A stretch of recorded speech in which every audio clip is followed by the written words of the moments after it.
है। रक्षा मंत्री राजनाथ सिंह अब से थोड़ी देर में चीन को करारा जवाब देंगे। थोड़ी देर में रक्षा मंत्री चीन के मुद्दे पर लोकसभा में बोलेंगे, जहां वो एक बार फिर चीन को कड़ी चेतावनी देंगे। एलएसी विवाद और चीन की जासूसी से जुड़े मामले पर राजनाथ सिंह पूरी जानकारी भी देंगे। विपक्ष ने इस मामले में हालांकि चर्चा की मांग की थी और जो जानकारी मिल रही है कि 3:30 बजे का ये वक्त है जब रक्षा मंत्री बोलेंगे लोकसभा में। विक्रांत हमारे साथ, हमारे सहयोगी इस वक्त जुड़े हुए हैं। यानी विक्रांत, थोड़ी देर में जो पूरा देश जानना चाहता और जिसकी मांग विपक्ष भी कर रहा था, उस पूरे मुद्दे पर राजनाथ सिंह बोलेंगे।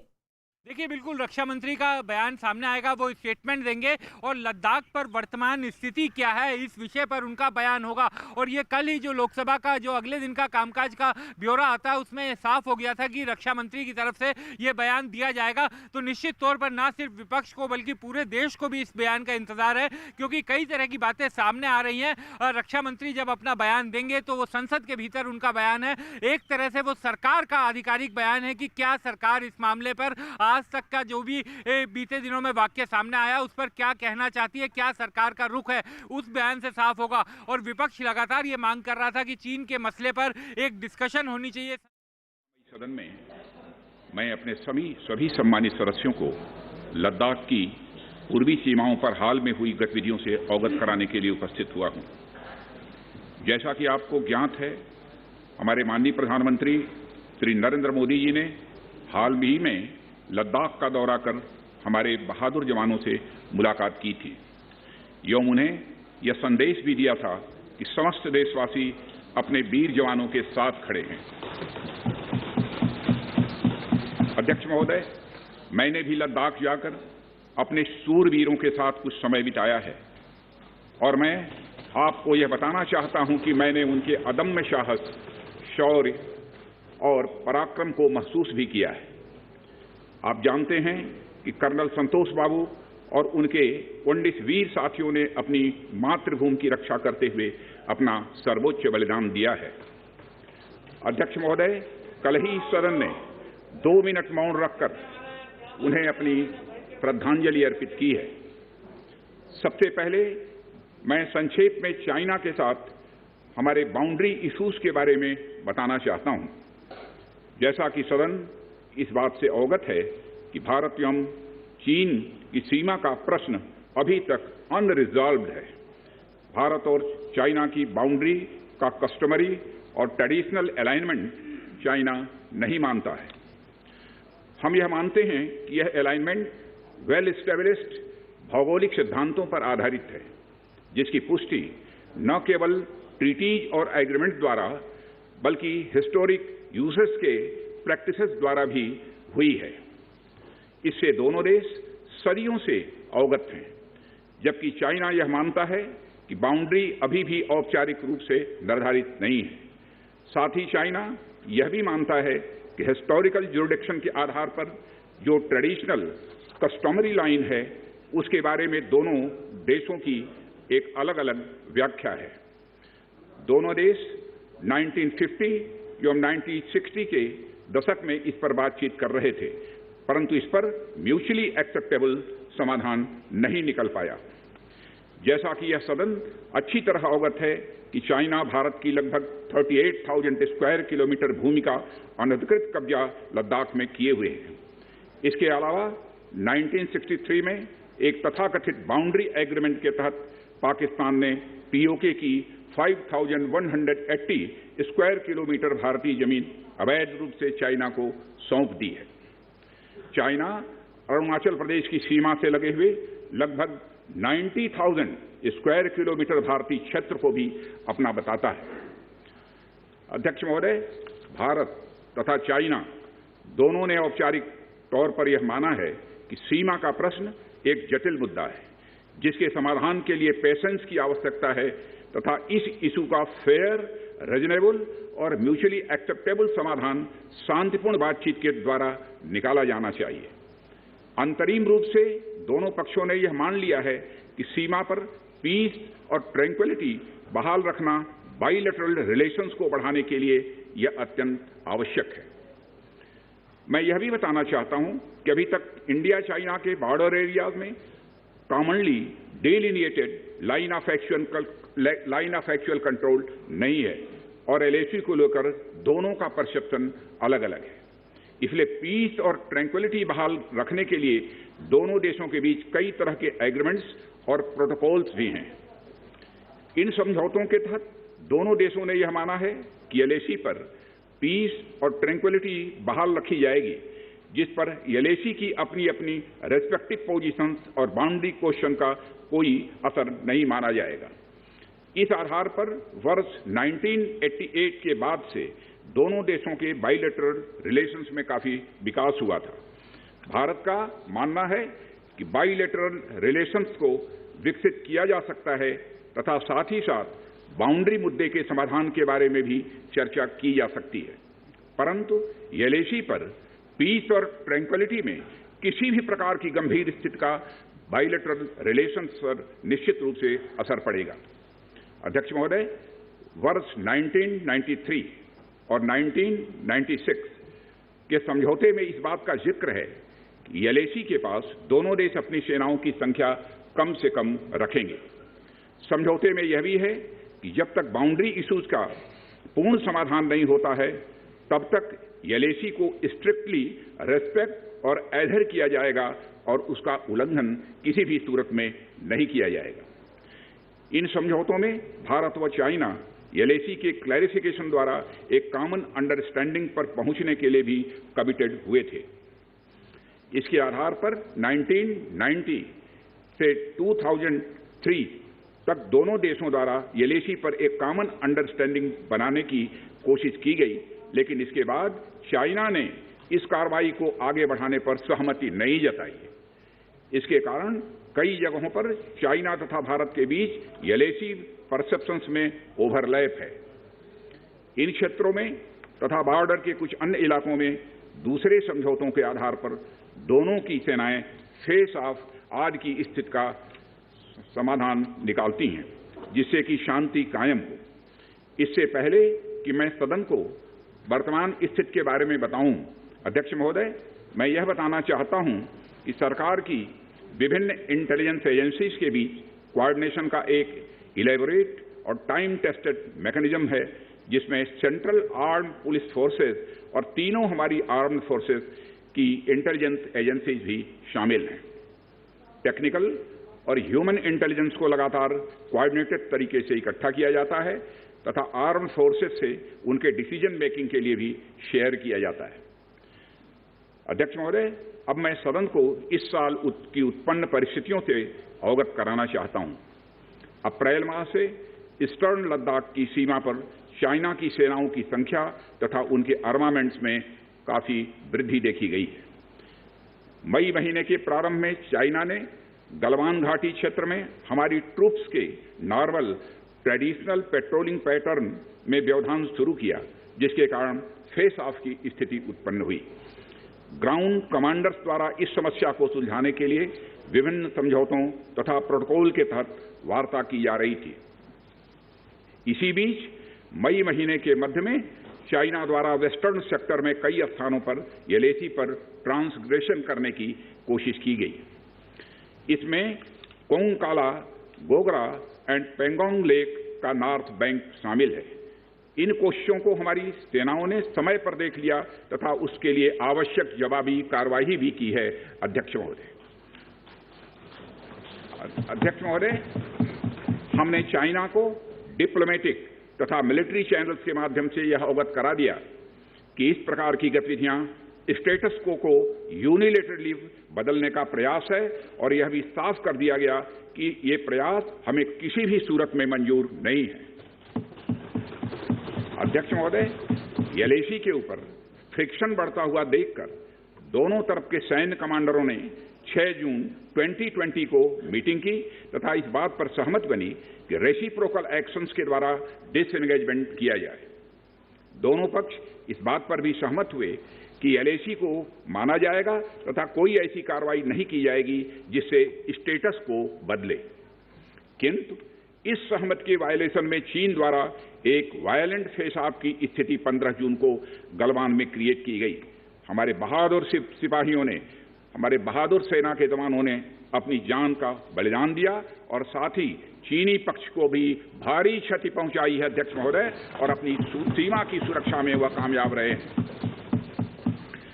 इस पूरी अवधि के दौरान हमारे बहादुर जवानों ने जहां संयम की जरूरत थी वहां संयम रखा तथा जहां शौर्य की जरूरत थी वहां शौर्य प्रदर्शित किया है अध्यक्ष महोदय। मैं सदन से अध्यक्ष महोदय यह अनुरोध करता हूं कि हमारे दिलेर जवानों की वीरता एवं उनके बहादुरी की भूरी भूरी प्रशंसा की जानी चाहिए।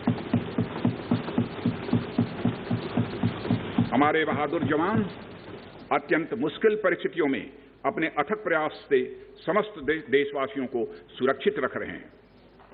एक ओर किसी को भी हमारे सीमा की सुरक्षा के प्रति हमारे डिटर्मिनेशन के बारे में संदेह नहीं होना चाहिए, वहीं भारत यह भी मानता है कि पड़ोसियों के साथ शांतिपूर्ण संबंधों के लिए आपसी सम्मान और आपसी सेंसिटिविटी भी आवश्यक है। क्योंकि हम मौजूदा स्थिति का डायलॉग के जरिए समाधान चाहते हैं और हमने चाइनीज साइड के साथ डिप्लोमेटिक और मिलिट्री एंगेजमेंट बनाए रखा है। इन डिस्कशंस में 3 की प्रिंसिपल्स हमारी अप्रोच को तय करते हैं।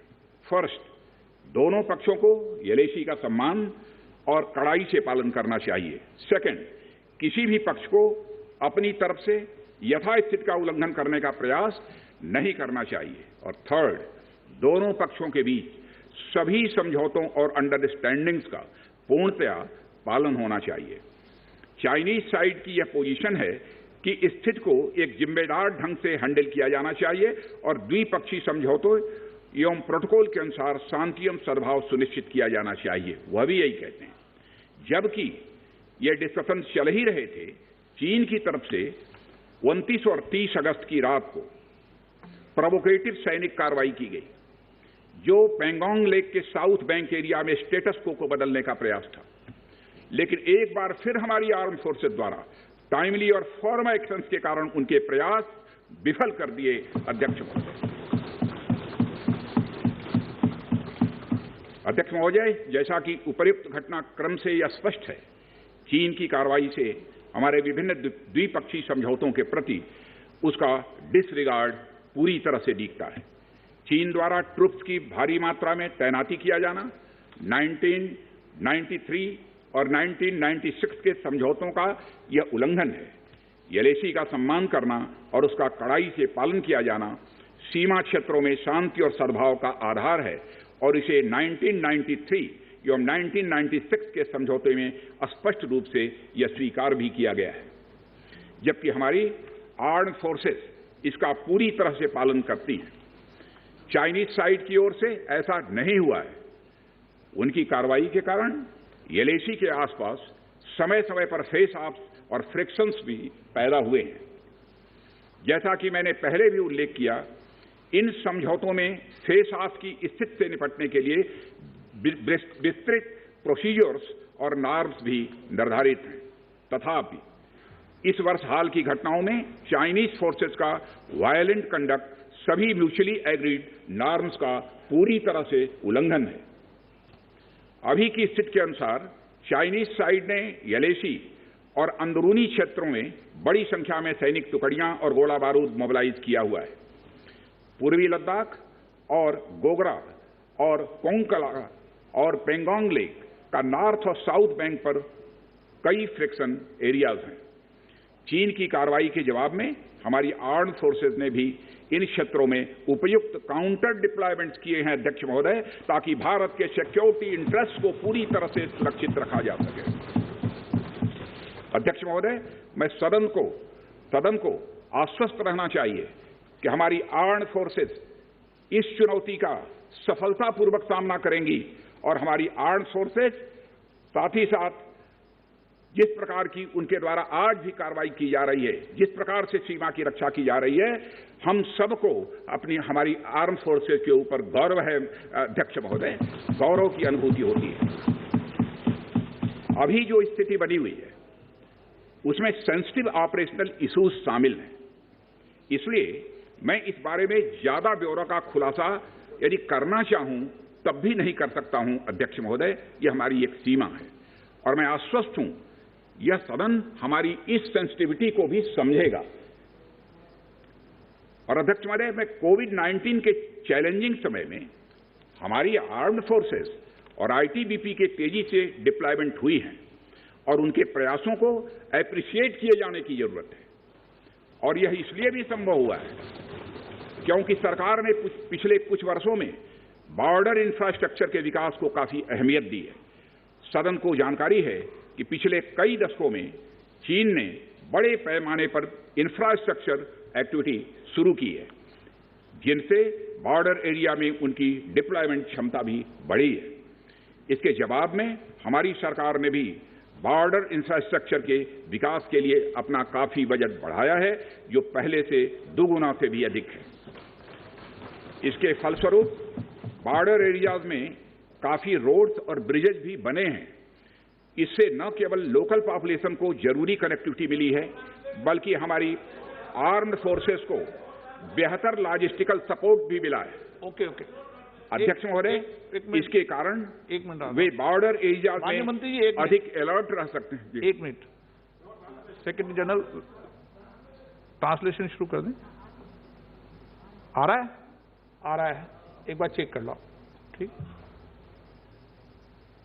एक बार चेक कर लें दोबारा। ठीक, ओके। अध्यक्ष महोदय, इसके कारण वे बॉर्डर एरियाज में अधिक अलर्ट रह सकते हैं और जरूरत पड़ने पर बेहतर जवाबी कार्रवाई भी कर सकते हैं। आने वाले समय में भी सरकार इस उद्देश्य के प्रति पूरी तरह से कमिटेड रहेगी, यह मैं सदन को आश्वस्त करना चाहता हूं।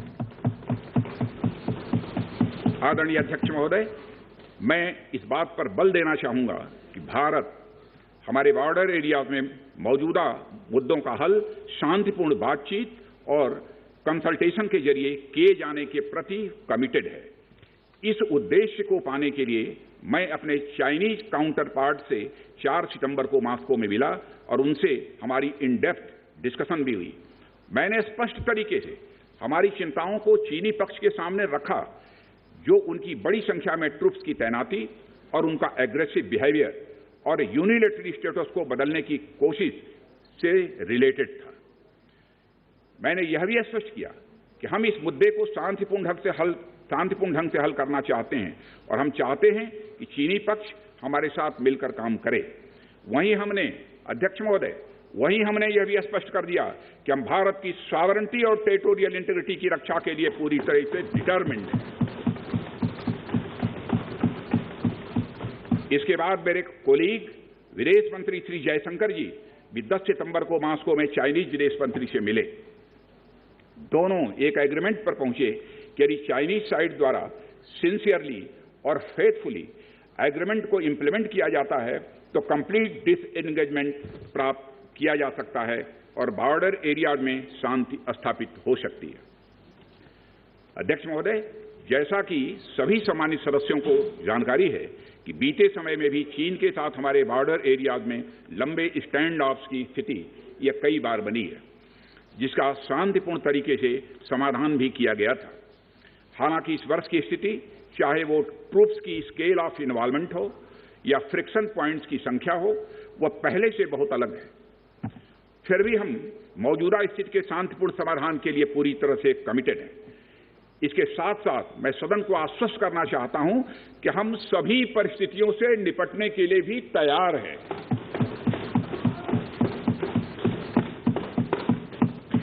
अध्यक्ष महोदय, इस सदन की एक गौरवशाली परंपरा रही है। दोहराना चाहता हूं अध्यक्ष महोदय कि सदन की एक गौरवशाली परंपरा रही है कि जब भी देश के समक्ष कोई बड़ी चुनौती आई है तो इस सदन ने भारतीय सेनाओं की दृढ़ता और संकल्प के प्रति पूरी अपनी एकता और भरोसा दिखाया।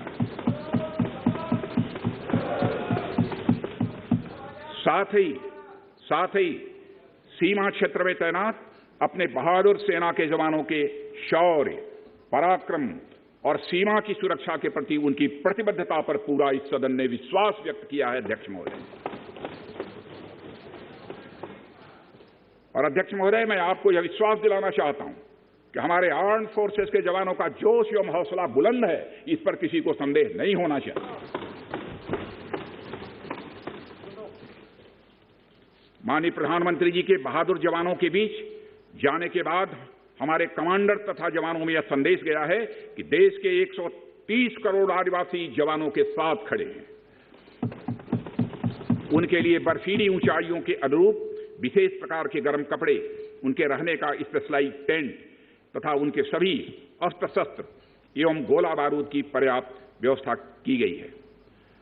अध्यक्ष महोदय, हमारे जवानों का यह संकल्प सराहनीय है कि दुर्गम ऊंचाइयों पर जहां ऑक्सीजन की कमी है तथा तापमान शून्य से नीचे है, उनके उत्साह में कोई कमी नहीं आती है और वे सियाचिन, कारगिल और आदि ऊंचाइयों पर अपना कर्तव्य इतने वर्षों से लगातार निभाते आ रहे हैं।